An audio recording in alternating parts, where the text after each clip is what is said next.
அதிமுக, திமுக ஆகிய இரண்டு கட்சிகளும் மது விற்பனையில் கூட்டு கொள்ளையர்களாக உள்ளனர் என்று மதிமுக பொதுச் செயலாளர் வைகோ குற்றம் சாட்டியுள்ளார். ஸ்ரீவில்லிபுத்தூர் தொகுதியில் இந்திய கம்யூனிஸ்ட் வேட்பாளர் லிங்கத்தை ஆதரித்து வைகோ இன்று பிரச்சாரம் மேற்கொண்டார். அப்போது பேசுகையில், இளைஞர்களின் ஆதரவு தேமுதிக, தமாக, மக்கள் நல கூட்டணிக்கு அதிக அளவில் உள்ளதாக குறிப்பிட்டார். அப்போது மது விற்பனையில் திமுக, அதிமுக ஆகிய இரண்டு கட்சிகளும் கூட்டு கொள்ளையர்களாக உள்ளனர் என்றும் விமர்சித்தார்.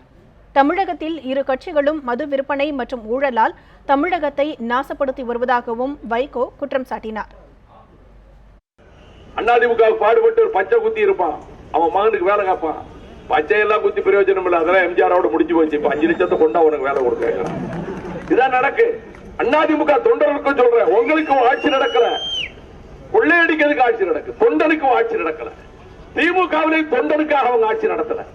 எனவே இப்படிப்பட்ட சூழலில், இந்த மோசமான சூழலில் மாற்றணும்னா நம்ம இந்த கூட்டணிக்கு போடுவோம். இந்த தடவை